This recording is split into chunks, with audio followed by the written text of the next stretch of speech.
মা, আমাকে একটা ইলিশ মাছ ভাজা দাও না। এখনই যদি মাছ খেয়ে ফেলিস তাহলে ভাত দিয়ে কি খাবি?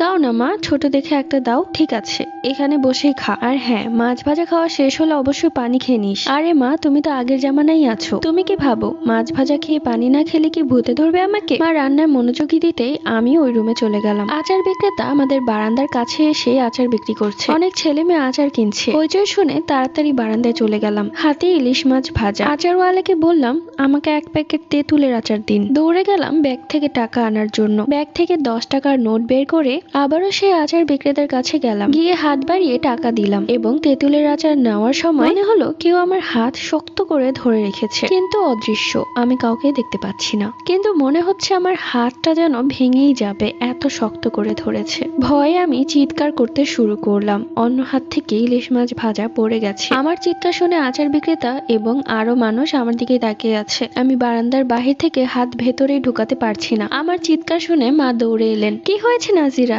এভাবে চিৎকার করছিস কেন? মা আসার সাথে সাথে আমার হাত একদম স্বাভাবিক হয়ে গেল। আমি বারান্দা থেকে হাত ভেতরে ঢুকাতে পারলাম। আচার বিক্রেতা এবং আরো কিছু জন আমার দিকে তাকিয়ে আছে হা করে। মনে হচ্ছে একটু আগে আমি যা করেছি সব নাটক করেছি। মা তখন বললেন, তরকারি চুলায় দিয়েছি, তোর জন্য তরকারিটা পুড়েই যাচ্ছে মনে হচ্ছে। আর তুই এখানে কি করছিস?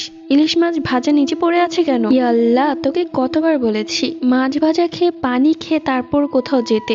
মাগরিবের আজানের পর থেকে আমার হাতে প্রচন্ড ব্যথা। মাকে দেখালাম, হাতটা কেমন যেন লাল হয়ে ফুলে গেছে। মা বলল, কোথাও ব্যথা পেয়েছিস? হাত এভাবে ফুলে গিয়েছে কিভাবে? রাত 8টায় এই ব্যথা হাত নিয়েও পড়তে বসলাম, কেননা কালকে স্কুলে হোমওয়ার্ক জমা না দিলে আমাকে ঘাড় ধাক্কা দিয়ে স্কুল থেকে বের করে দিবে। পড়ছিলাম, তখনই মনে হলো কেউ বারান্দায় এসে দাঁড়িয়েছে। পর্দায় বারবার একটা মানুষের আকৃতি ভেসে উঠছে। ভয়ে চিৎকার দিয়ে ওই রুমে চলে গেলাম। মাকে নিয়ে এলাম এই রুমে। তখন মাকে বললাম, কেউ একজন আছে, দেখো তো বারান্দায় কেউ মনে হয় আছে। তখন মা পুরো বারান্দা ঘর সবকিছুই খুঁজে দেখলো, কিন্তু কাউকেই পেল না। এরপর আমার হোমওয়ার্ক শেষ করে আমি যেই বই গুছিয়ে ব্যাগের ভেতর রাখলাম, ঠিক তখনই পেছনে ঘুরে দেখলাম খাটের উপর একজন বসে আছে। দেখে মনে হচ্ছে ভূত। আমি তখন ভয় না পেয়ে সাহস করে জিজ্ঞেস করলাম, আপনার সাহস তো কম না? পা না মুছে আমার বিছানার উপর উঠে বসে আছেন, তাও আবার এই নোংরা শরীরে। আপনার শরীরে এত কালো লোম দেখেই তো ঘিন লাগছে। গিয়ে গোসল করে আসুন, তারপর আপনার সাথে আমার কথা আছে। আপনি আমার হাত ধরেছিলেন তাই না?